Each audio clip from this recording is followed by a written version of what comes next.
Stan Gibilisco here from the sunny, rather warm, spring-like Black Hills of South Dakota, United States of America, soon to be the White Hills indeed. We're supposed to get a major storm tomorrow night. That would be Sunday the 30th of March into Monday the 31st. What I'm doing right now is unscrewing the base of the active tuning antenna system from Yaesu.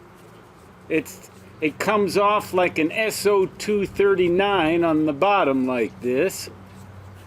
It just occurred to me that one way to protect this antenna from the savagery of the elements is to keep it in the truck when I'm not using it. Now notice this assembly right here, watertight cap supposedly, but look at how this has received salt already. That's just not going to work, you know. I mean, over a long period of time, I don't know what can withstand that. Then there's a little, kind of like an Allen wrench thingy, I guess, but this will probably fit in the truck without even having to take the whip off. This thing was resting on 18 megahertz, by the way, and I compared it with my 8-foot whip on the way down to Rapid City this morning when I got a new wireless router for my internet. I got a Linksys router. I went into Best Buy and asked them, what's the best router you got? And they told me, and I got it. So now I hopefully will have a little better connections wirelessly throughout the premises. Just an aside, but I compared this on 18 megahertz. I talked to a station in Tennessee on 18 megahertz with 30 watts output, and he told me I was a good deal better on that 8-foot whip of my design than I was on this ATAS. Well, right now I'll lay the ATAS down. I gotta figure out exactly where so it won't fall to its demise. As you get older, things just happen. You know, stuff happens.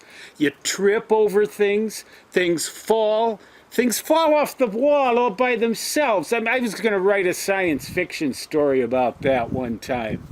Like Poltergeist of the Demised or some such thing.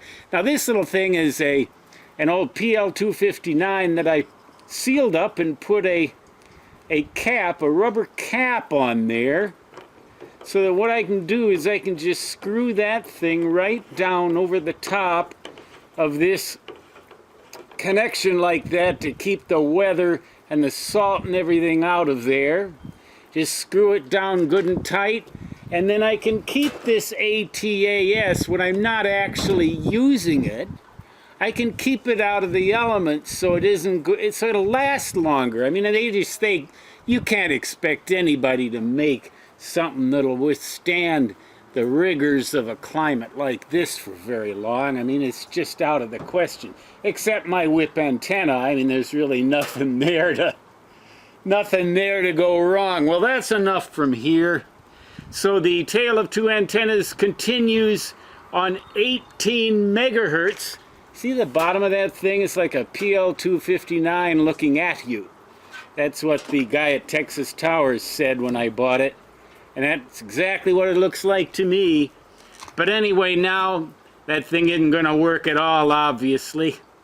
But I found that the whip antenna appeared to outperform this ATAS, and that came kind of as a surprise.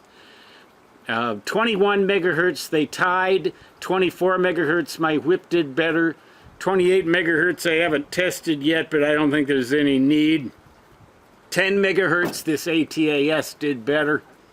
So I thought 18 megahertz ought to be a tie, but my whip sounded quite a bit better. He gave me a 529 on this thing and a 579 on my whip. I know the difference couldn't have been that great, but there was a difference, and he said it sounded better on my design. So hope is not lost. As an antenna engineer, I am not quite yet written off as dead. Stan Gibilisco, W1GV, Whiskey 1 Golf, Victor, Mobile CW, signing off. Until next time, 73, and so long.